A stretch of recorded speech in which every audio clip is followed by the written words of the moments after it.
What? Come on.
Let's begin with a basic explanation of the class trial. So, your votes will determine the results.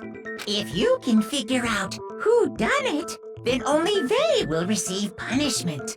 But if you pick the wrong one, then I'll punish everyone besides the blackened, and the one that deceived everyone else will graduate. Now then, We already know who did it. was that? It was Hiro. He does not have an alibi for when the murders took place, and we found him in that suit. Don't try and deny it. You killed them.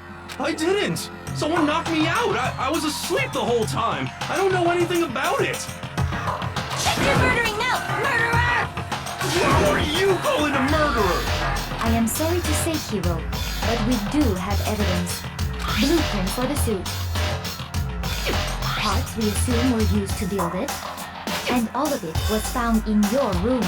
You have to admit, the evidence is quite compelling. It points to you as having created the suit and wearing it while committing crime after crime. How many times do I have to tell you? I don't know!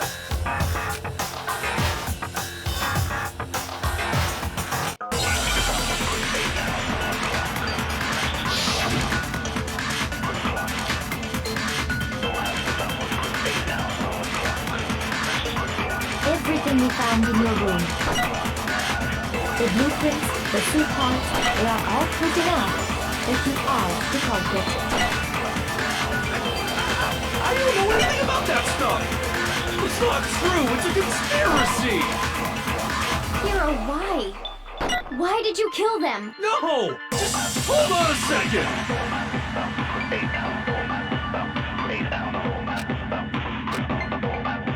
Everything we found in your room. The blueprints, the suit parts, they are all that you are the culprit.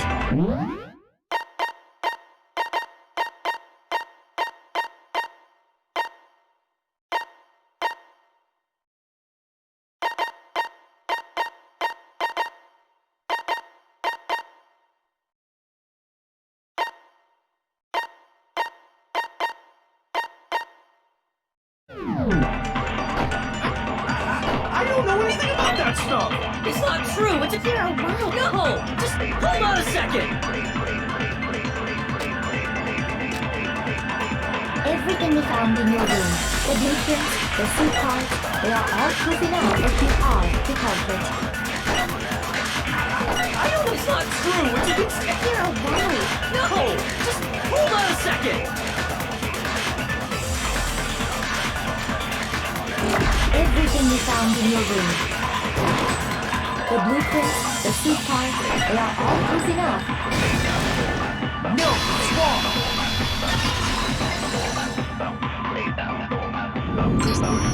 Are we sure Hiro really made those blueprints? What do you mean? Well, take a look at this. It's the note that Hiro wrote. asking everyone to meet up after Alter Ego disappeared. The handwriting's obviously different, wouldn't you say? When you compare it to the blueprints. There's no way you could think the same person made both of them. Unless that person made it a point to disguise their handwriting. No, the differences are bigger than that, I think. Come on! I'm not smart enough to think of trying to change my handwriting anyway. So Makoto, are you saying you don't think Hiro's the culprit? And he is not the only one. I think Hiro is innocent as well. Then who was in that Robo-Justice suit? Is it like Hiro said? Was there really someone running around in a second suit? The suspicious individual hidden within the suit. Go ahead, Makoto. Tell them who it was. So, who? I got it! Other than Hiro, obviously he was the one in that particular suit. And we never found any kind of second suit. Then there can be no doubt. Hiro is the prime suspect. That doesn't make any sense. You just said Hiro didn't do it. It makes perfect sense. Hiro was the suspicious individual in the suit, but he's not the culprit. So what you're saying is... That's right. The culprit in this case has nothing to do with being in the Robo-Justice suit. What? Now that's a bold assumption.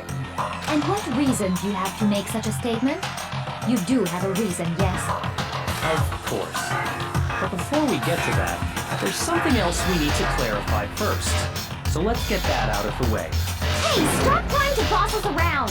All things have a proper order. So what is it? What needs to be clarified? We must clarify the method of transportation for Taka's lifeless body. It would seem that his corpse was moved using certain particular items. Makoto, can you tell us what they were?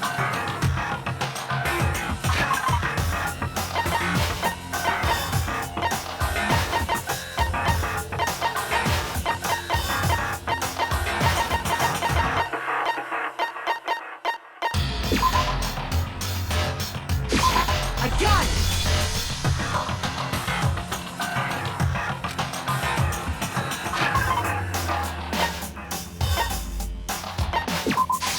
I got it! They were a dolly and a tarp, right? So, let's see if I can explain. Taka's body disappeared from the equipment room, and then we rediscovered it in the repository. And when we found it for the second time, it was wrapped in a blue tarp, right? It was the same tarp that, up until then, was stored in the equipment room. So the killer must have seen it there, and decided to use it when they moved Taka's body. That way, they wouldn't leave any bloodstains while they were moving it. Okay, that explains the tarp. And the dolly? Same thing.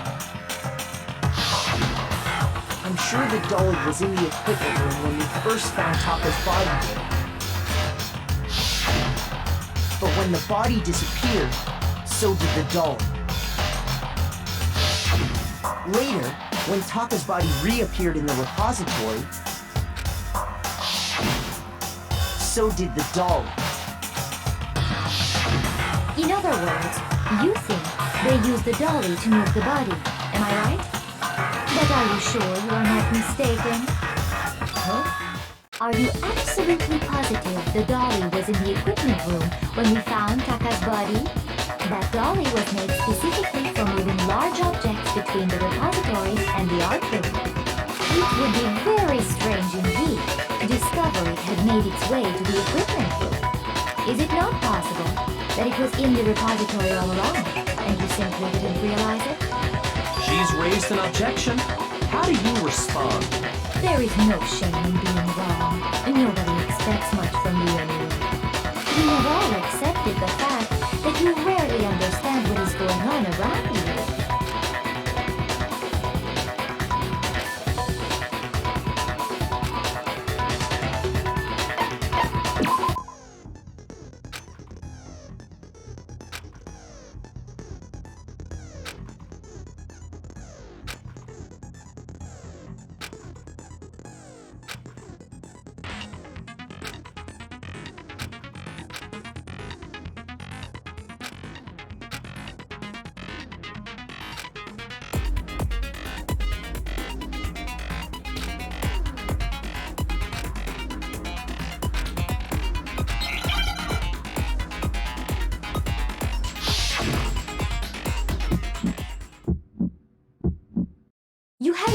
wrong.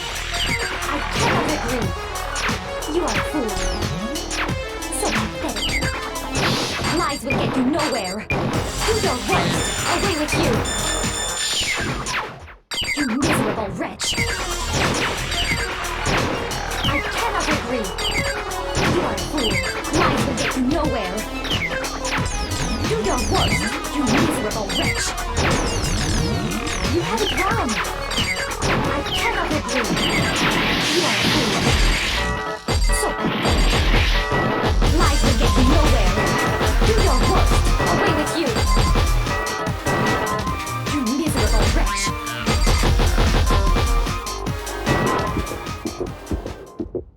I cannot agree. This should prove it.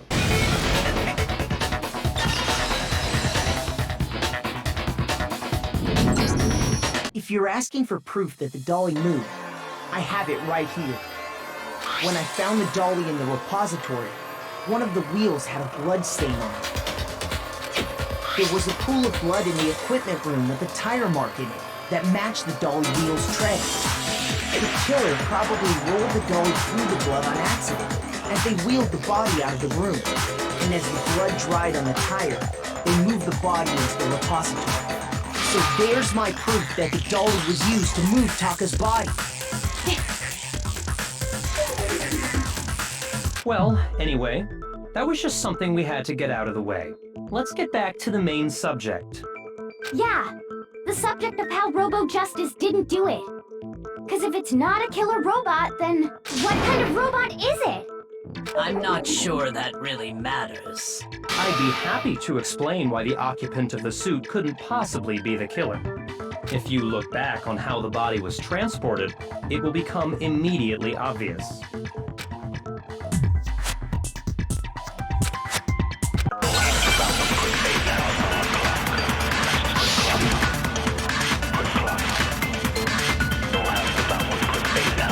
As we know, Taka was killed in the equipment room.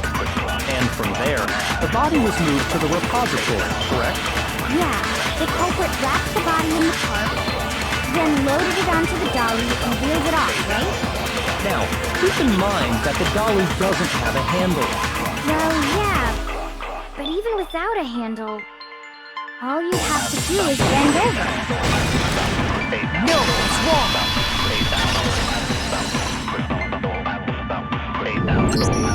You're absolutely right that you could push a dolly without a handle if you stoop down low. But if you were wearing that suit, do you think you could actually get into a position like that? What do you mean? Think back to what you said when we were all checking out the suit together. Remember?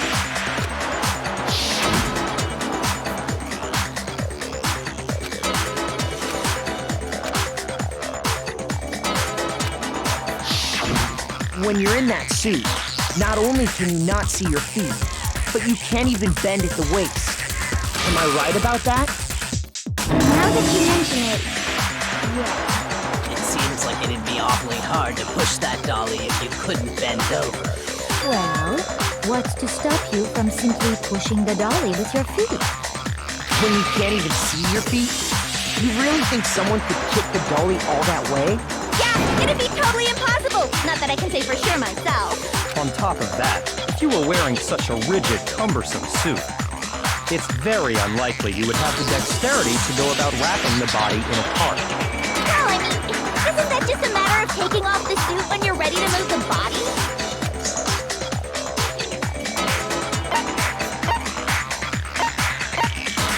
I got it! I don't think taking off the suit was an option. If you remember...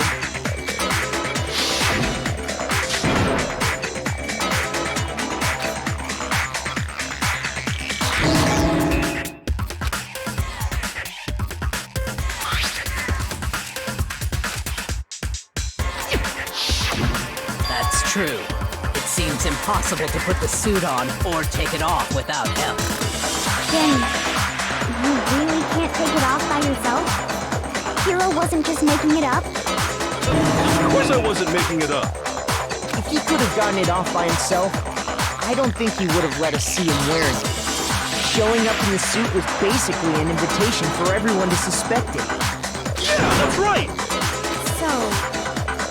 really, really true that Robo-Justice couldn't have moved the dolly? To be clear, whoever did move the body, it couldn't have been Hero in the robot suit, correct? No, wait. Just a second, if you please. Have you forgotten about the picture that I took? You all got a good look at it, did you not? The image, if whoever was in that suit is not the culprit, how do you explain that? Besides, do you remember what the now deceased Hifumi said?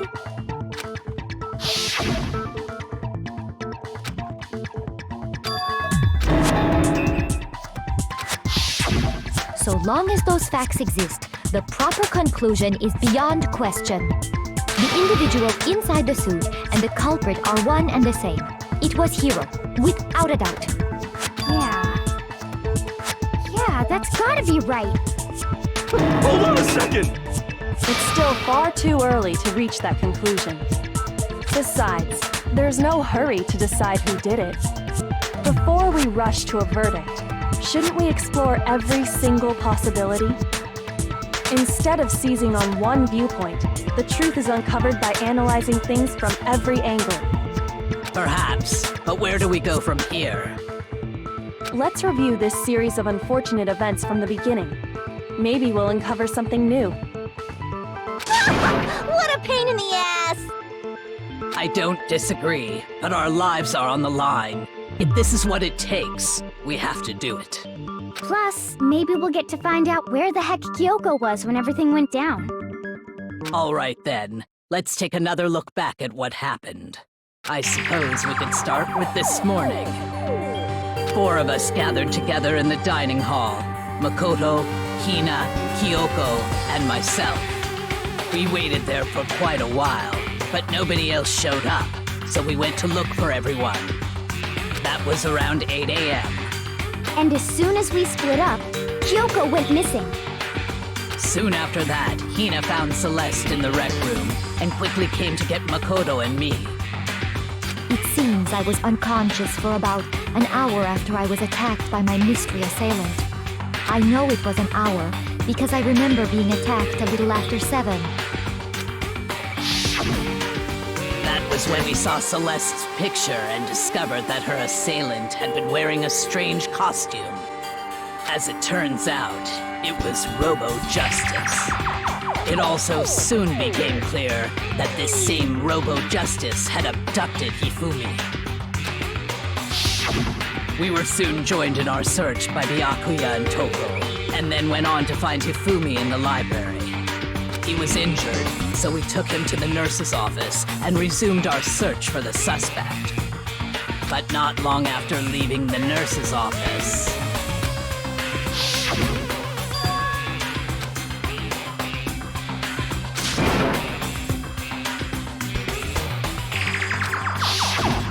When Celeste told us that, we decided to split up and search the second floor. And soon after that, I saw someone moving around on the 3rd floor, and I yelled out to everyone as soon as I did.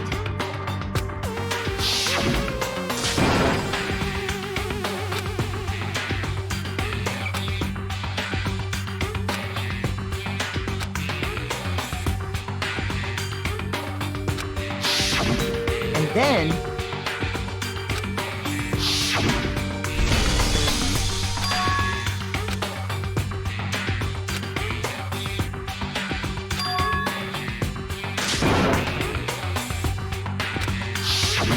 at that point we decided to divide up into 2 groups. Celeste, Hina, and I went back to the nurse's office, while Sakura, Byakuya, and Toko chased after the suspect.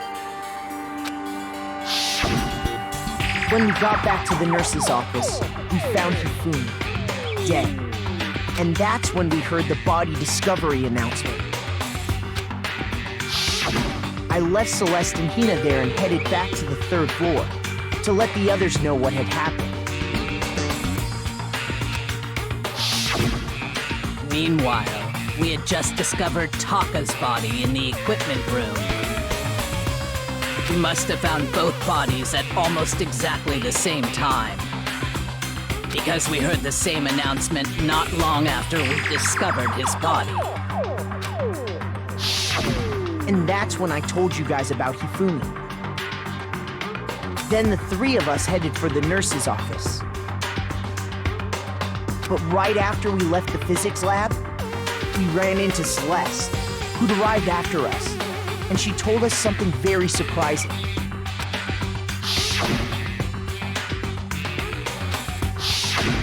We rushed back to the nurse's office and saw that she was right. Then we remembered we'd left Toko passed out in the equipment room, so we hurried back again.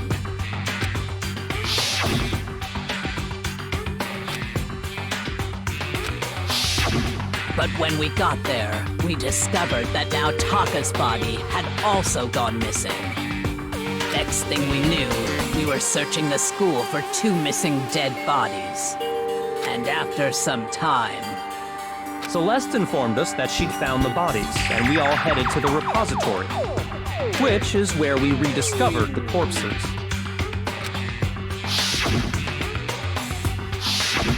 I think that about covers it. I see. The whole thing sounds exceptionally complicated. It certainly seems to me that these are not a simple series of connected events. Okay, well, if that's true, then what? Rather than a single series of events, I think we have to consider each murder a separate situation. And from there, we can uncover the contradictions surrounding all of them. Now then, let's get started, beginning with what happened to Taka.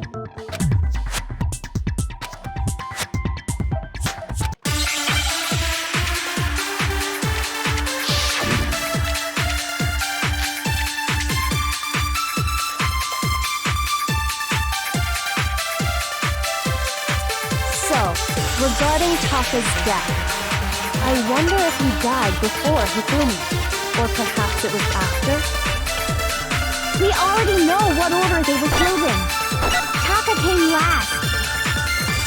What makes you say that?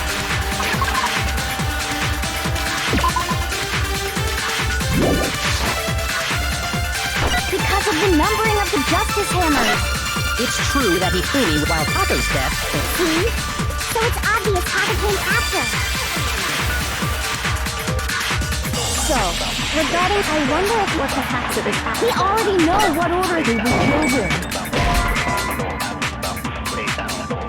Shoot!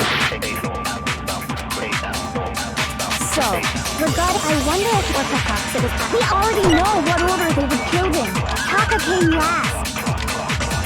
What makes you say that? Because of the numbering of the Justice Hammers.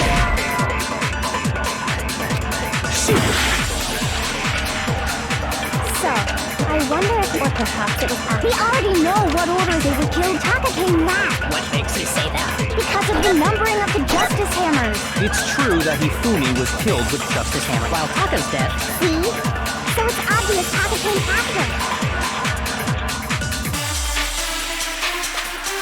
So, I wonder if or perhaps it was. We already know what order Taka came last. What makes you say that? Because of the numbering of the Justice Hammers. It's true that Hifumi was... While Taka's death... See? So it's obvious Taka came after. So, I wonder if or perhaps it was. We already know what order they were. No, it's wrong!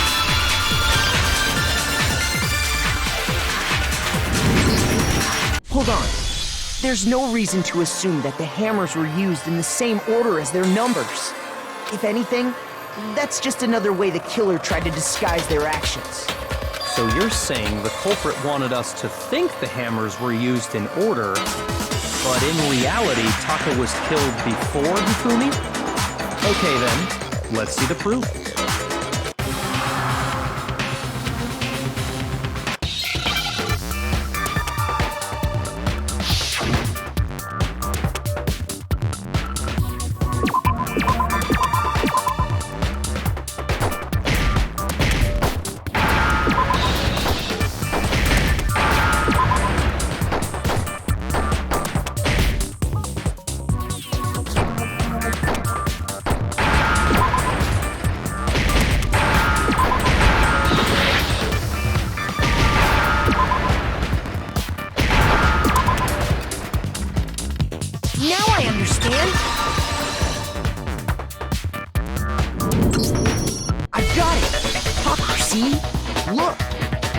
with the hands pointing just past 6 o'clock. It must have gotten broken when he was attacked by the killer. Because as of last night,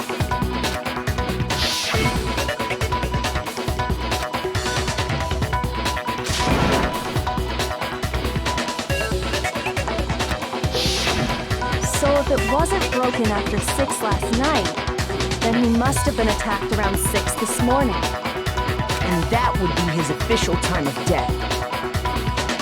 But if that's true, then he was killed well before Hifumi. And before Celeste was attacked this morning, which happened around 7.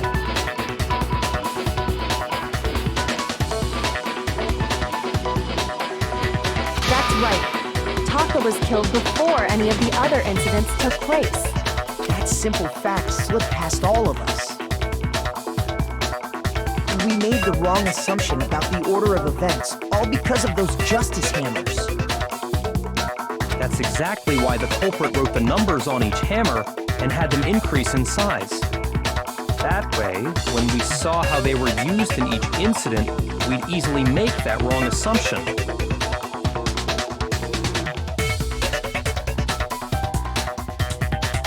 Now, if Taka was killed around 6, then everyone's alibis for his murder go out the window. Because when he... That may be true in the case of Taka's...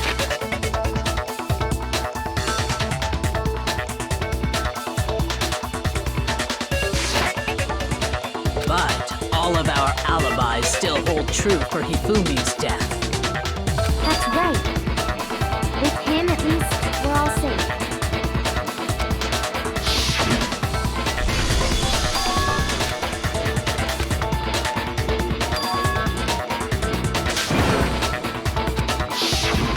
When we heard Hifumi screaming, we were all together. Except for Hiro and Kyoko. Then we all ran down to the nurse's office, and that's where we found his body. That's totally true! We're all in the clear! Oh, I know! They must have recorded him screaming on a tape or something, then played it later on! If that's true, where's the tape? I don't know. Don't just go making stuff up! Anyway, we all have rock-solid alibis for when we heard Hifumi scream. Since all of us were there together, clearly none of us could have killed him. And it does not stop there. There was also the moment when we discovered his body had disappeared. When his body vanished from the nurse's office, Hina and I were in the bathroom together, while everyone else was in the equipment room, correct? And then there's the disappearance of Taka's body from the equipment room. At that time, we were all gathered together in the nurse's office because of Hifumi going missing. Well, don't forget, I was passed out in the equipment room the whole time! Wait, then what if Genocide Jill did it? She could have dragged Taka's body out of there right then! Even if she could pull that off, there's no way she could have done the same with Hifumi's body. Because, as we just established, she was passed out in the equipment room when his body disappeared. Besides, I didn't do either of them anyway! In other words, it is impossible that any of us could have killed Hifumi or moved either of their bodies. On the other hand, Hiro and Kyoko had disappeared, so they most certainly could have done those things.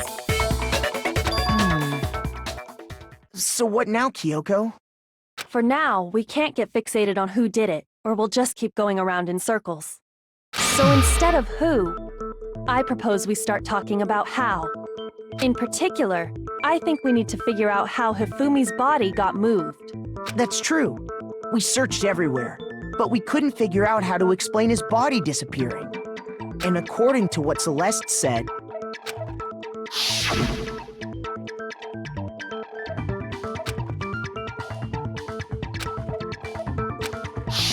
his body apparently disappeared in the 1 minute her and Hina took their eyes off of it. But to carry that much weight from the first floor up to the 3rd in that short amount of time? Oh man, yeah! There's no way! It'd be impossible! Well, what if I told you there was a way to make the impossible possible? What? How? If the dead body were to move itself. dead body moved on its own? No! Not another ghost! I don't think it has anything to do with the occult. I think what she's implying is, we thought Hifumi was dead, but perhaps in reality he was still alive. He was alive? Are you saying Hifumi wasn't carried out of the nurse's office, but simply walked out on his own? But I mean, we found his body. He was dead. Perhaps he was simply playing dead. That it isn't possible.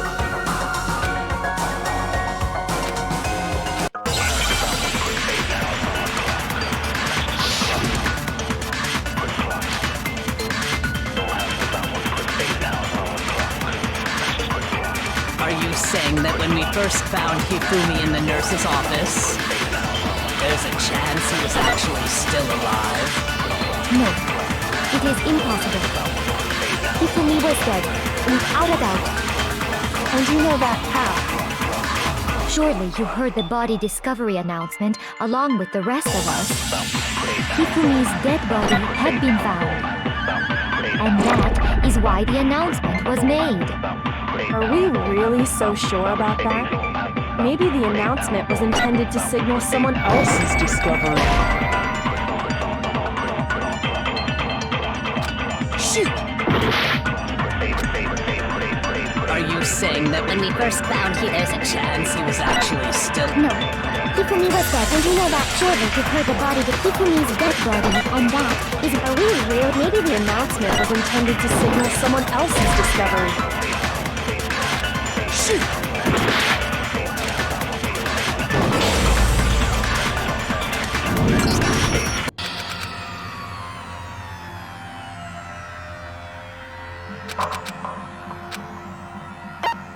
I refuse to give up yet!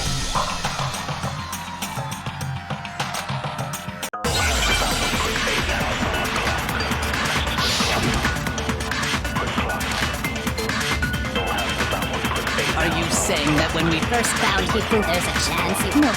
Hifumi was dead, and you know that surely you've heard the body of Hifumi's dead body, and that is why the... Are we really? Maybe the announcement was intended to signal someone else's discovery. Are you saying that when we first... there's a chance he was actually... No. Hifumi was dead, and you know that surely you heard the body discovery at Hifumi's dead body had been found. No, it's wrong!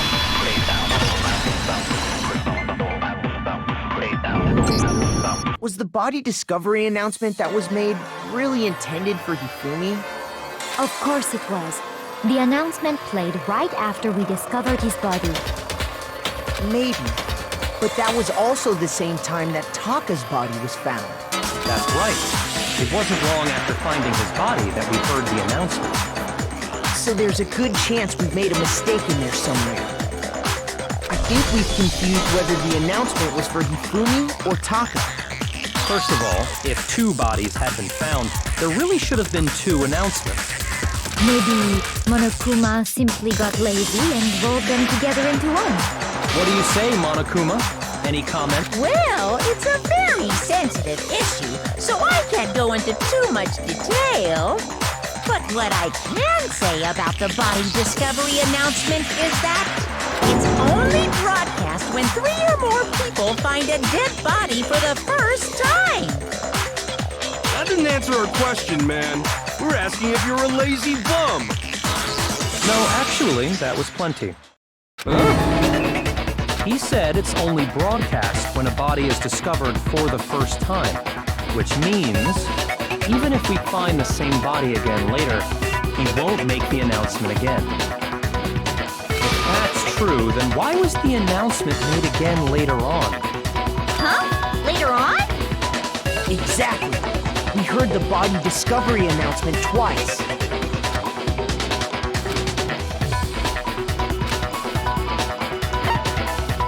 I got it! We heard it a second time in the repository when we rediscovered the two bodies.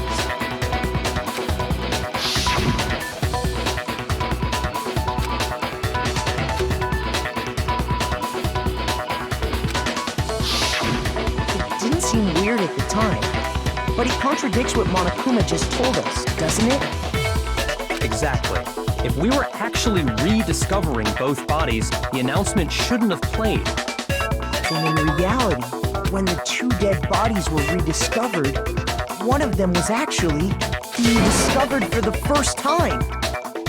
So, when we found Hifumi the first time in the nurse's office, he wasn't actually dead yet.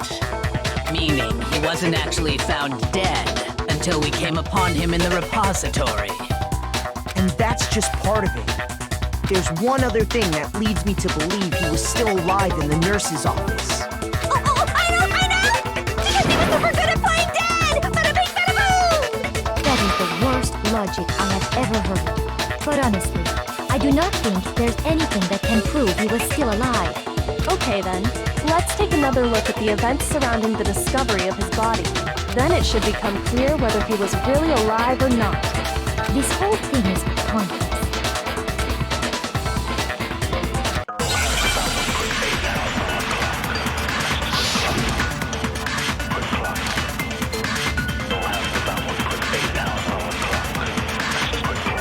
Well, here's one thing we do know. The first time we found Hifumi's body was in the nurse's office. And then, while me and Celeste were in the bathroom, his body disappeared! And the next time we saw his body, it was in the repository. But when you compare his body before being moved and his body after being moved, other than the change in how it was positioned, there was no notable difference. Then, was he really still alive? Of course not. It is impossible. This is ridiculous. Well, here's one. The first time we found him, and then his body disappeared. And the next time it was in. But when you compare his body with other than the change in how it was positioned, there was no notable difference. No, it's wrong!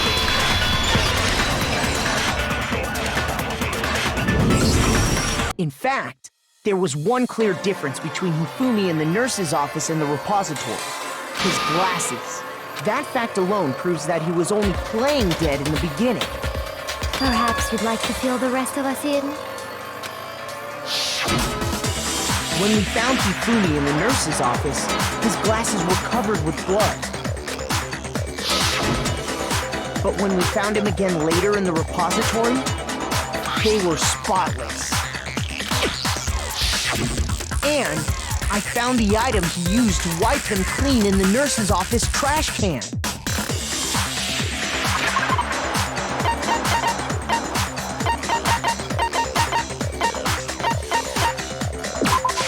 I got it! It was a glasses cleaning cloth featuring a certain cartoon mascot. One look at the bloodstain on the cloth should make things clear. This piece of cloth was used to wipe Hifumi's glasses clean. And the mascot on the cloth is the same one that's on the digital camera, right? And whose digital camera was it? Hifumi's, of course. The character was Princess Piggles from Demon Angel Pretty Pudgy Princess, I think. I highly doubt anyone but Hifumi would have brought something like this to school. I see your point. And the only people here who wear glasses are... I wouldn't be caught dead using a tacky piece of garbage like that. A few tissues is all I need to keep my glasses clean. Then there's no question. It belonged to Hifumi. So what you're saying is... what exactly? What I'm saying is, the blood on his glasses was wiped away using his own glasses cleaning cloth. Even if that is true, it does not mean he wiped the blood off himself. But who would benefit from a clean pair of glasses other than the glasses owner?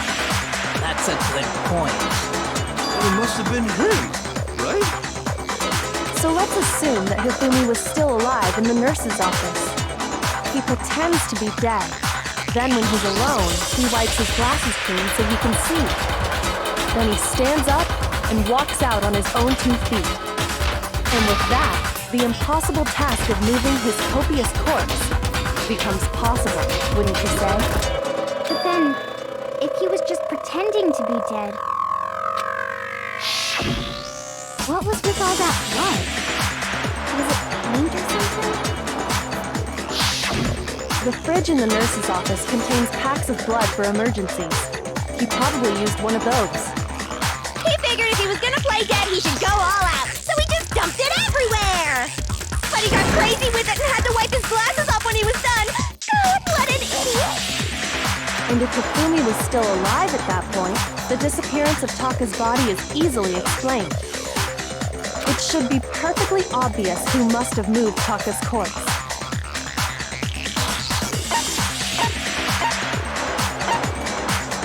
I got it!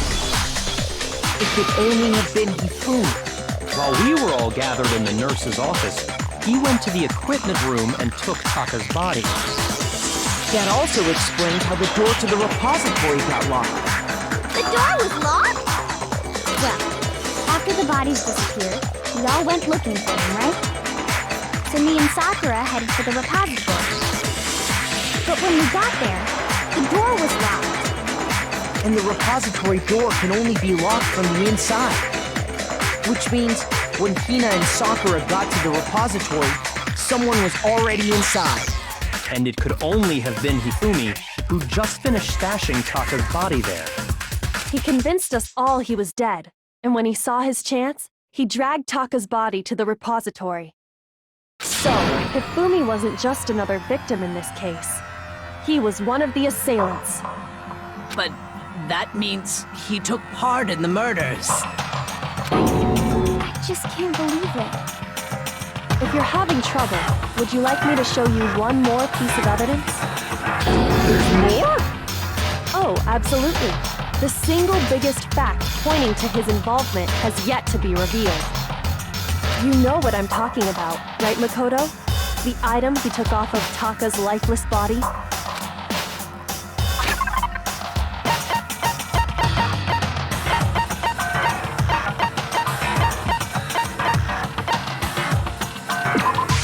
I got it! You're talking about the note Hifumi had hidden away, aren't you? Hidden note? That's right. We found it stuffed in his pants. What? In his... pants? Yes, his pants. Okay, well, forget about the pants for now. Take a look at what the note says.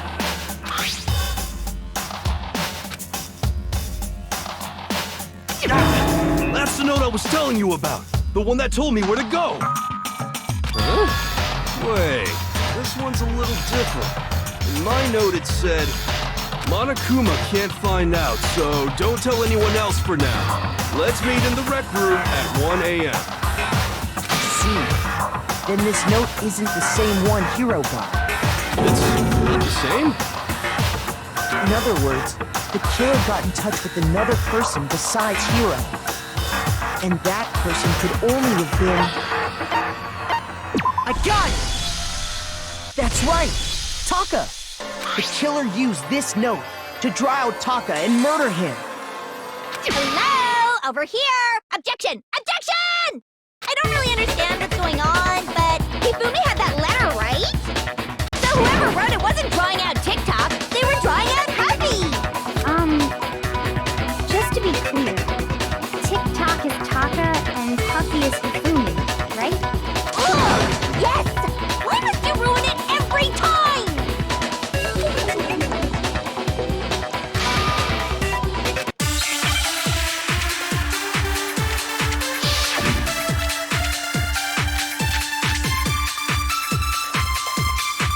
Puffy had the note, right? Then the person it was intended for must have been Happy! But remember what the note said. What time did it say to meet? 6 a.m., I believe. The time doesn't matter! The note has nothing to do with TikTok!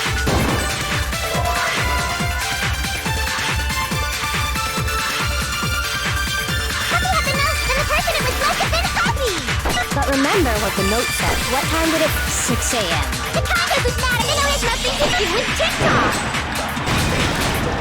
No, it's wrong!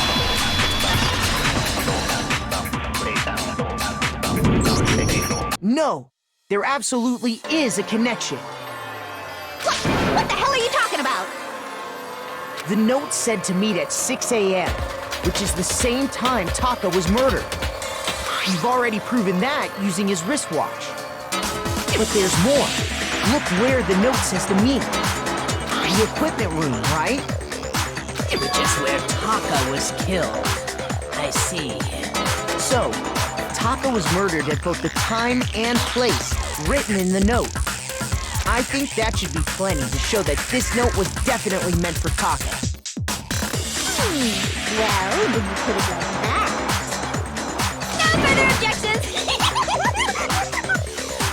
Then someone used that note to trick Taka. Just the same as me. The culprit really is a cold-blooded monster. Telling people they found a way out.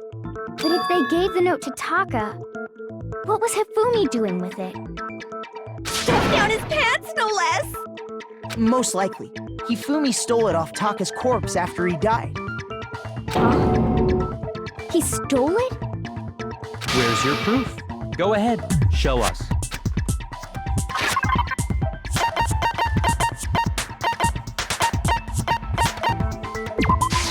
I got it! When I searched Taka's body, I saw that his lifeless hand was gripping a small scrap of paper. If I'm right about this, the sheet of paper this piece came from is... I knew it! It fits perfectly with the note we found hidden on Hifumi. Then Taka's scrap and Hifumi's note. Yup, they're from the same piece of paper. Hifumi had the note meant for Taka, while Taka's corpse still grasped a small piece of that note. There's only one way to explain it. Taka died clutching the note. Hifumi tried to free the note from its death grip, leaving behind only one small scrap. Did I get all that right? That means Hifumi knew the note was important. Exactly, which proves that he was an accomplice in the murder. Whoa. Yeah. After seeing all this, Hifumi was super involved in this whole thing for sure. In fact, he was behind the whole thing. In fact, he's still alive.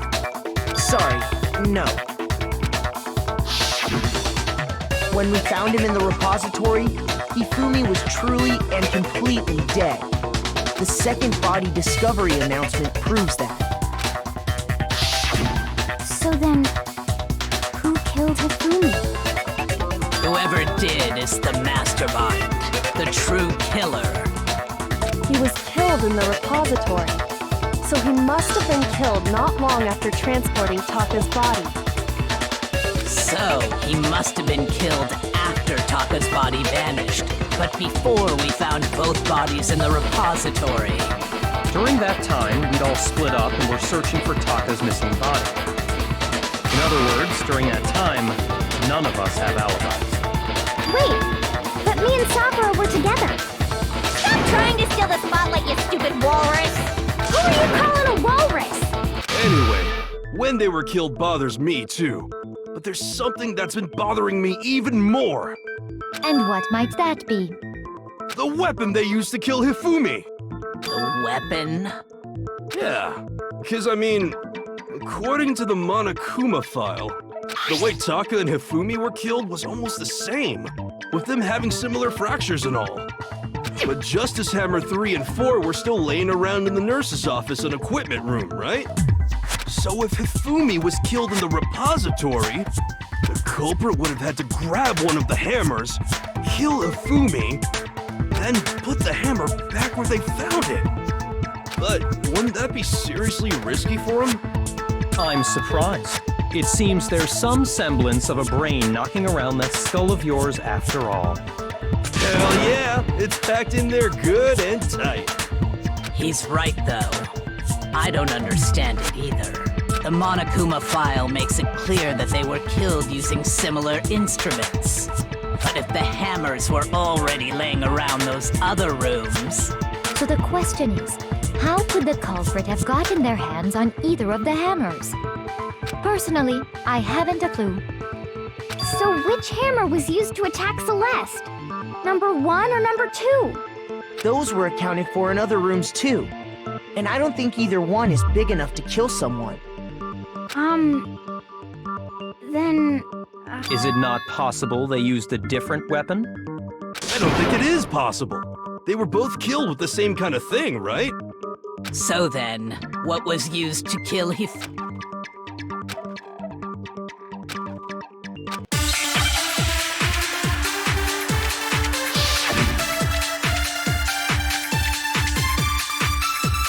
What was used to kill Hifumi? Was it Justice Hammer 3? Maybe Justice Hammer 4? Well, whatever it was, there's one thing we have to figure out. How was the culprit able to move around so freely with the weapon? How did nobody witness them carrying it? Sounds like a Justice Hammer 5 is about to make its appearance! Shoot! What was used to kill Hifumi?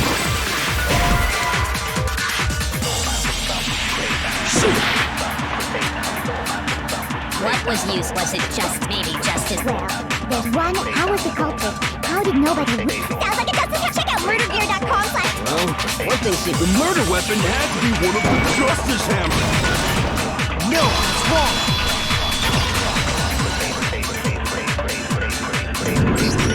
The murder weapon wasn't a Justice Hammer at all. No, it was something completely different. But, seriously? A different weapon? Specifically, a hammer from the repository.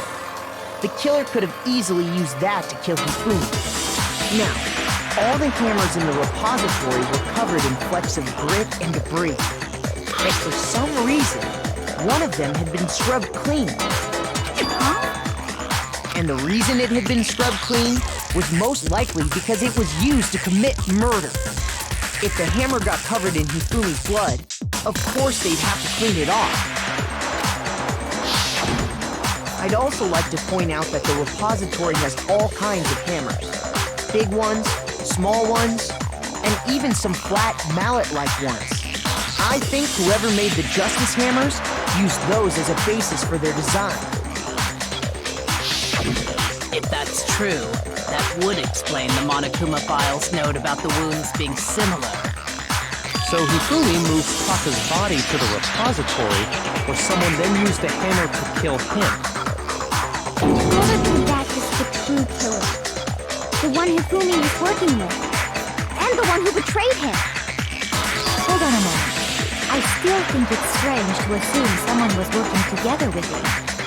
The way the graduation rule works, there is no benefit to helping someone else carry out a murder. So the idea that anyone would work together like that is simply ludicrous. We talked about this, did we not?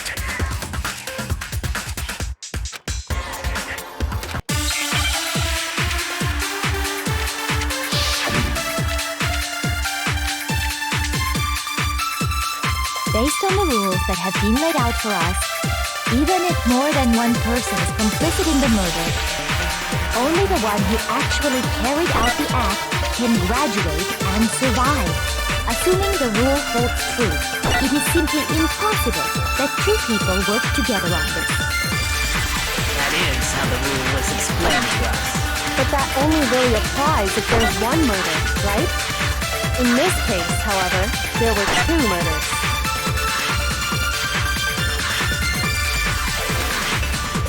Based on the rules that have been laid out for us, even if more than one person, only the one who actually carried out, assuming the rule holds true, it is simply... That is. But that only really applies if there's... In this case, however, there were two murders. Based on the rules that have even if more than one person, only the one who actually carried, assuming the rule holds true, it is simply... No, it's wrong!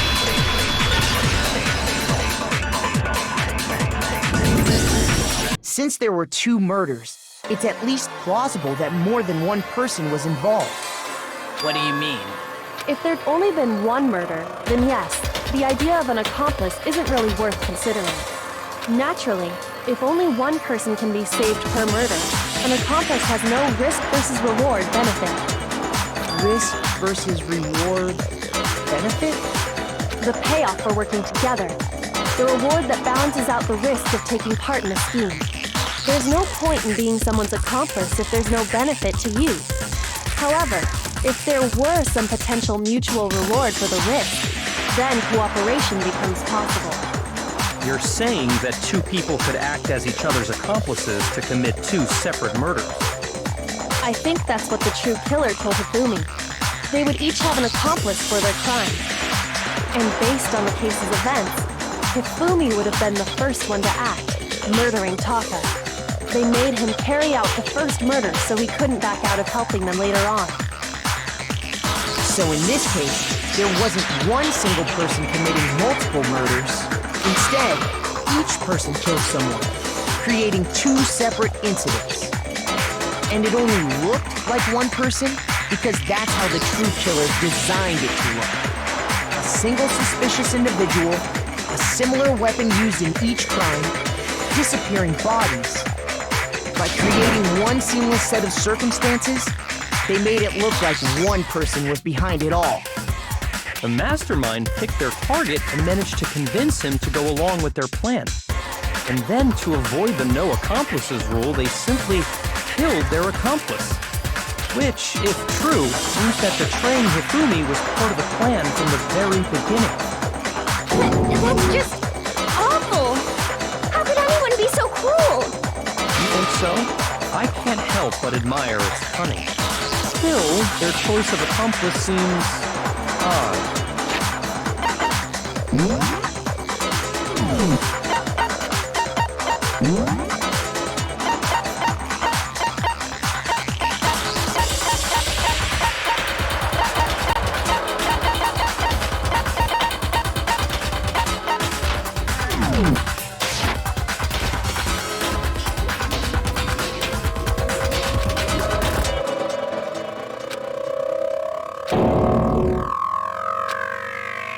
I understand how an accomplice could be involved. But then, who was the one pulling Hifumi's strings? That's problem numero uno right now!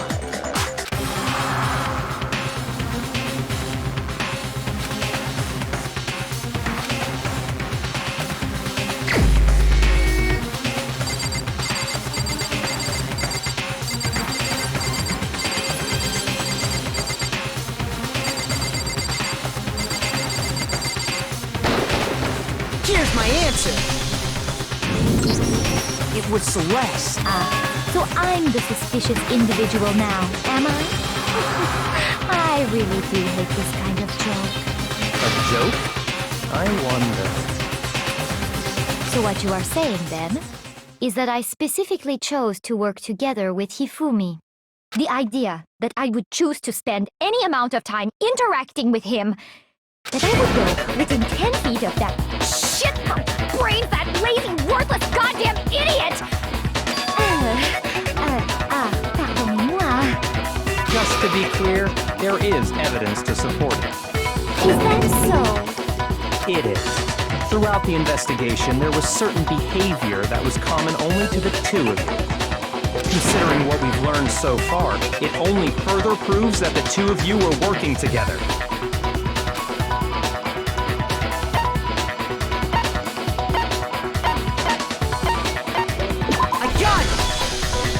The behavior they had in common has to do with the suspicious individual in the suit, doesn't it?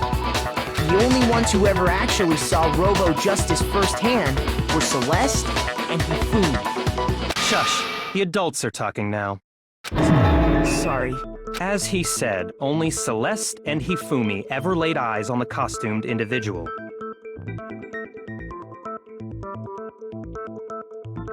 If we accept that Hifumi was one of the culprits, we can't help but suspect what Celeste has said as well. Are you saying everything they told us was a lie? After taking Hifumi to the nurse's office, we all began our search for this individual, correct? And not too long after that,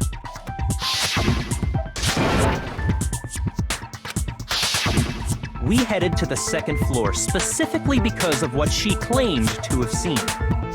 Next, to draw us all to the physics lab up on the third floor, She led let out a blood-curdling scream. And when we'd all come to see what was wrong, what was it she said?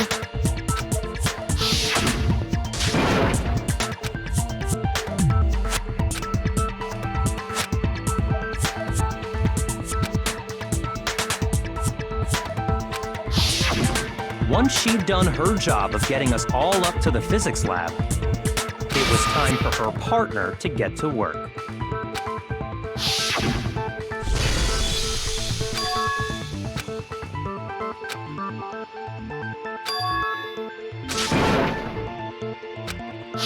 It was to get us to divide into two groups. So that we would discover both bodies at the same time? In fact, Celeste was precisely the one who proposed that we split up.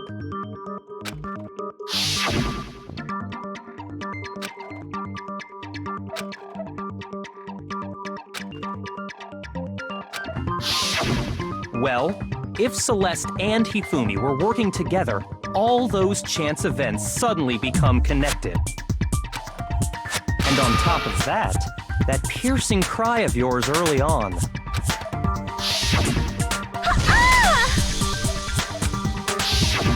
That was to signal Hifumi, wasn't it? It was your way of telling him, we're on the 3rd floor, everything's going according to plan. Why else would you let out a scream that could have carried across the sea? I just realized another strange thing. When we found Hifumi in the nurse's office, who we now know was only pretending to be dead,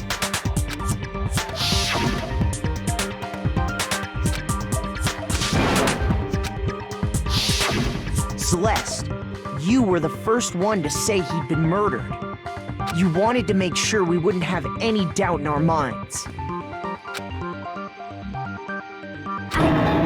I don't believe it! Everything, the whole thing was one big act! Hina, you were with Celeste when Hifumi's body disappeared, right? Yeah. I was feeling kinda sick, so Celeste took me to the bathroom. Wait! Then that was... She wasn't worried about you. She just saw a chance to help Hifumi sneak out of the nurse's office. Each piece isn't much by itself, but start putting them together and the picture gets very ugly indeed. Wouldn't you agree, Celeste? I have no idea what you mean. Don't bother trying to. You made one. Oh, did I? I didn't even catch it myself when you first said it, but looking back, I can say that that one little slip-up was your undoing. What are you talking about? I'm talking about what you said after Hifumi's body disappeared and we returned to the nurse's office.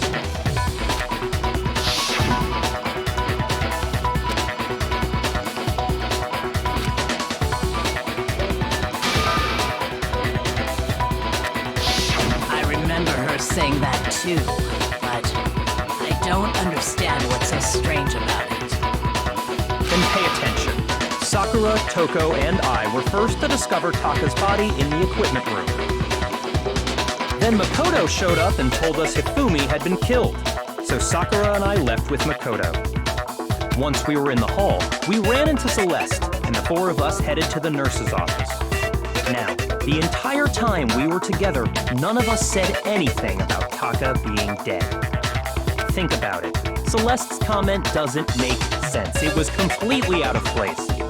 Yeah, I see what you're talking about. Although I don't really get what it means. You hear that, Celeste? Everyone's having some trouble understanding. Could you repeat what you said? If you're really not the culprit, you shouldn't have any problem repeating it, right?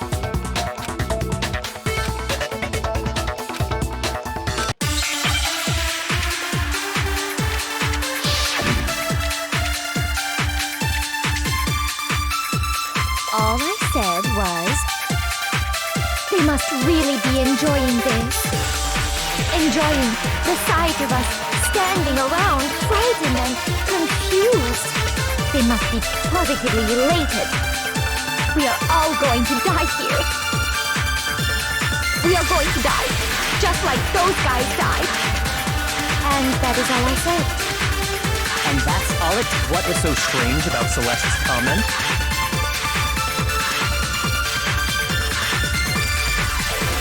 All I said was, we must really be enjoying the sight of us standing around. They must be, what if we are all going to die here? We are going to die, just like those guys died. And that is all I And that's all it takes. What was so strange about Celeste's comment?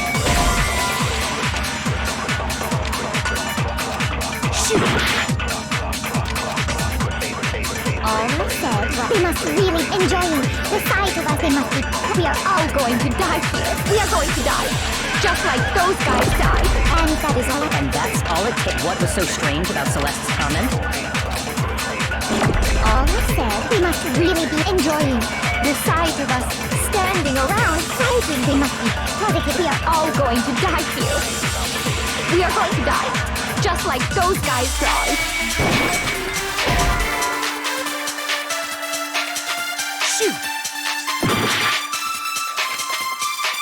All I said was, we must really be enjoying the sight of us standing around, frightened and they must be positively late. We are all going to die here. We are going to die, just like those. And that is all I said. And that's all it takes to finish this. It's obvious, isn't it? What was so strange about Celeste's comment?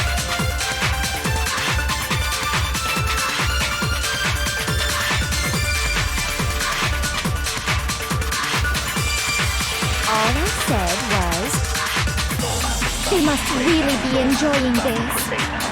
Enjoying the sight of us standing around, frightened and they must be, we are all going to die here. We are going to die, just like those guys died.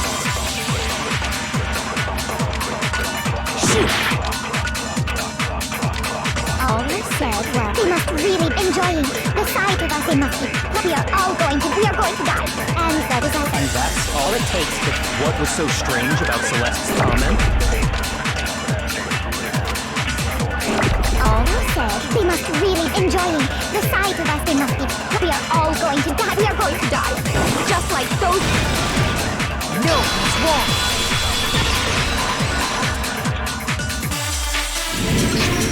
That's right.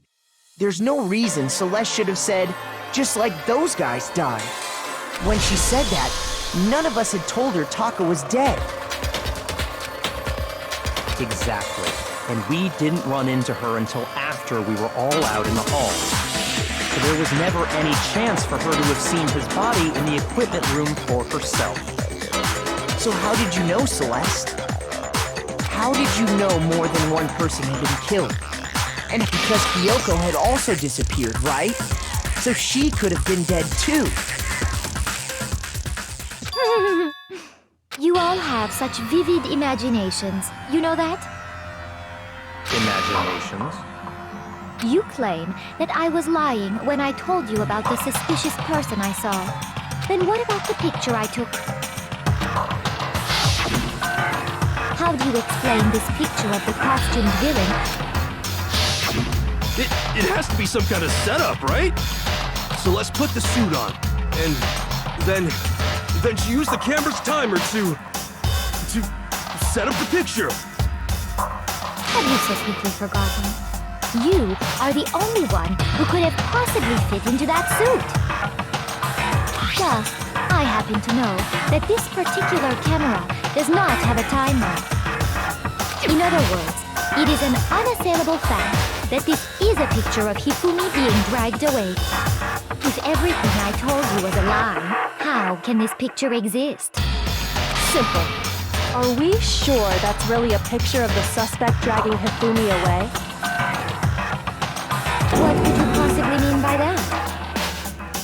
Surely there are other explanations than the one you've offered up. No, there is no other explanation.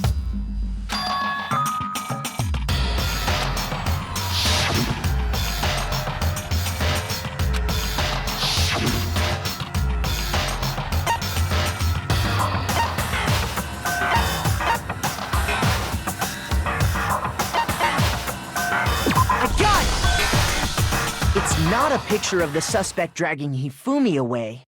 I would say it's a picture of Hifumi dragging the suspect away. That's certainly certainly within the realm of possibility. The one being dragged off in that picture isn't Hifumi, but the person in the robot suit. We've simply been led to believe that it's the other way around.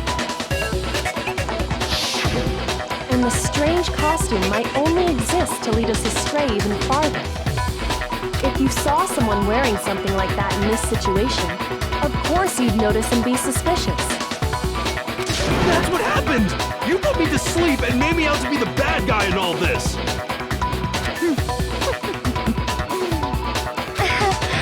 Such a thing is utterly impossible.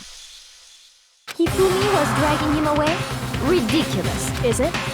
I don't think it's ridiculous at all. Then shut your mouth and allow me to educate you.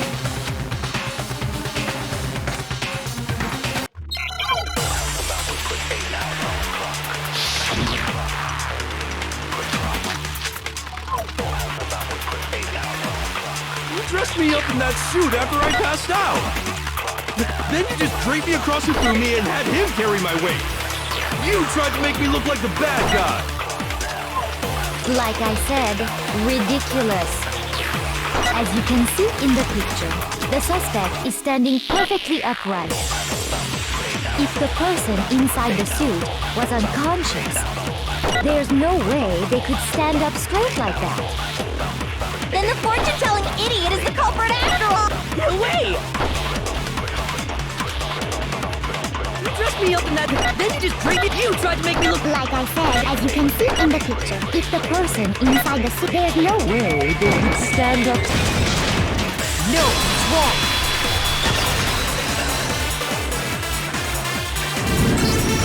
No. Even if the person inside the suit were unconscious, they could still stand up like that. Because that Robo-Justice suit had a certain characteristic.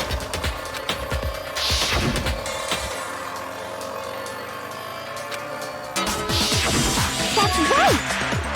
They totally made a mistake when they made it, so it couldn't bend at the waist. I'm not so sure that was a mistake.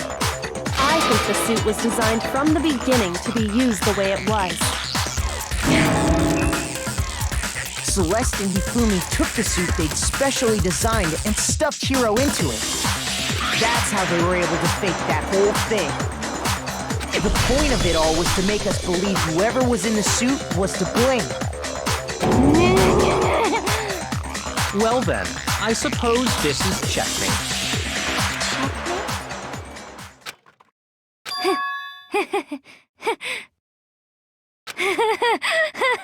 Don't make me laugh, you idiot!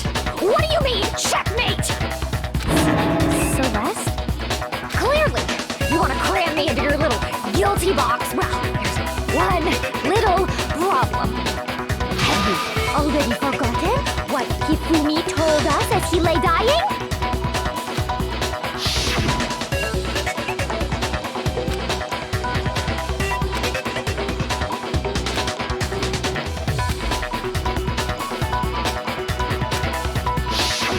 When we asked him who had attacked him, his answer was quite clear, was it not?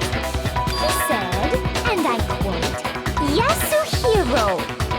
In other words, But my name isn't really Yasuhiro! It's actually Taro! Your confusing statements don't make any sense. You're only making things more complicated. He did say Yasuhiro, but are we sure he was really pointing the finger at Hiro? what the hell are you talking about? I'll burn you alive! Kyoko, what do you mean by that? Think back to how Hifumi used to talk to us. How did he refer to each of us?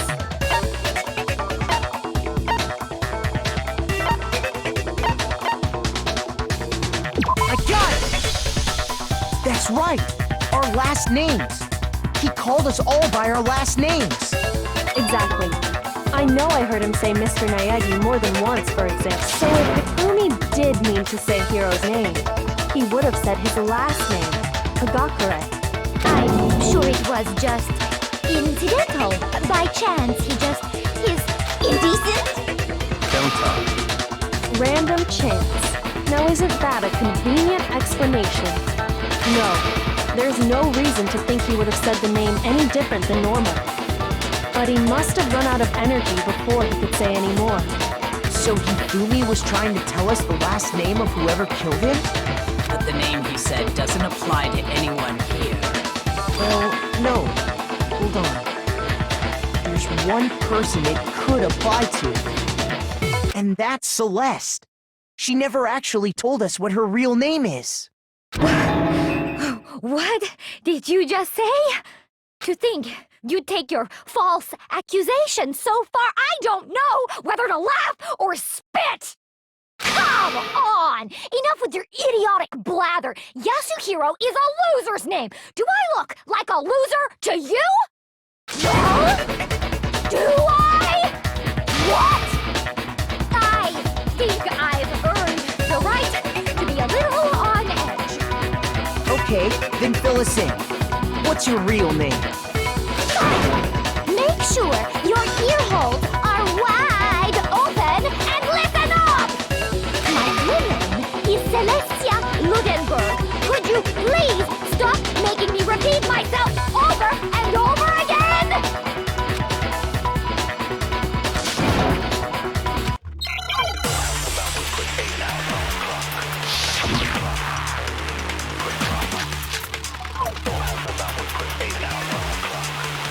Hifumi was trying to tell us something. He wanted us to know the killer's last name, Yasuhiro.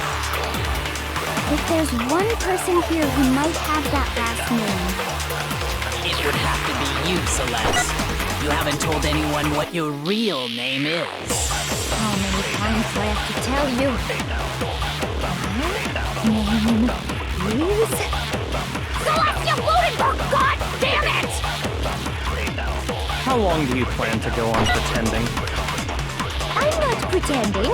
It's the truth. And since you have no way to contradict me, No, it's wrong.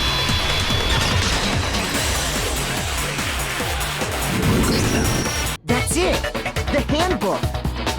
what? Anytime you turn your handbook on, it shows the owner's name when it boots up, right? Monokuma told us all about it before.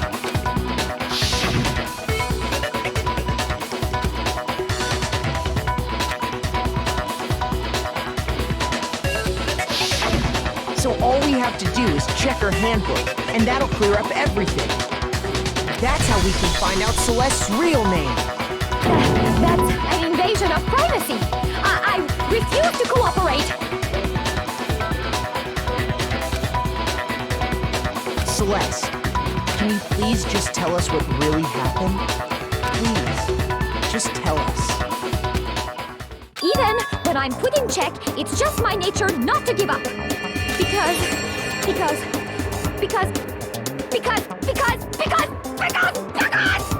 until the game's over, you never know what might happen. Fine then. Let me settle it. Let me go over the case again, from the beginning, and shed light on all your crimes. And that'll bring everything to an end.